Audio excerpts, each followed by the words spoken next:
dogodek, ki ste ga pomenovali izmenjevalnice, pa mogoče nekaj več besed o tem, kaj se danes tukaj dogaja. Lahko mladi ali pa tudi ne toliko zelo mladi prispevate, prinesete prostovoljni prispevek v obliki prehranskih izdelkov in pa šolskih potrebščin, ki jih mi potrebujemo za ljudi, ki so materialno in socialno ogroženi, in to potem ponudimo, posredujemo tem ljudem naprej in si lahko za ta dobrodelni prispevek izberete, mi rečemo vintage, retro kosek, oziroma poučili so me, da gre to za originalne vintage kose, ker so res stari kosi.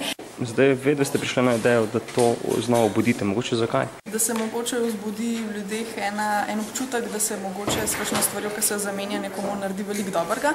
Mogoče včasih veliko več kot s kakšnim denarnim prispevkom. Obenem se pa tudi to stvar zamenja za stvar, ki jo potrebuješ ti. Oziroma ti je všeč, pa bi jo rad vzel. V tem primeru so pač primerki vintage kose oblačil, ki so med današnjo mladino zelo popularni, zato so miselne pač na ta način povezati dva segmenta mladih. Tako je.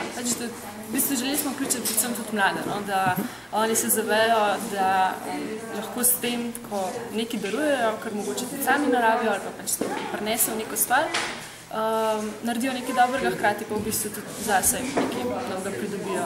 Jaz mislim, da je ta dogodek, ta pobuda že dosegla svoj cilj s tem, da so ljudje tako zelo opazili našo idejo, da je bilo toliko lajkov na Facebooku, kakor se temu reče, da je bilo toliko obljubljenih obiskov, lahko izberemo, tam pridem, je bilo zelo dober odziv, zelo veliko ljudi je tudi pohvalili, dal nam vzpodbudo. Izmenjalnica je enkratna stvar ali bo sukcesivna?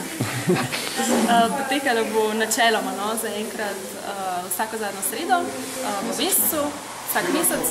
Potem bomo videli, v bistvu, kaj se bo iz tega razvilo. Če bo uspešno, če bo odziv pozitiven, če bo veliko odziva, mogoče potem kakšni večji načrti, pa kakšen stalen prostor, kjer bomo lahko to potem uveljavili kot charity shop.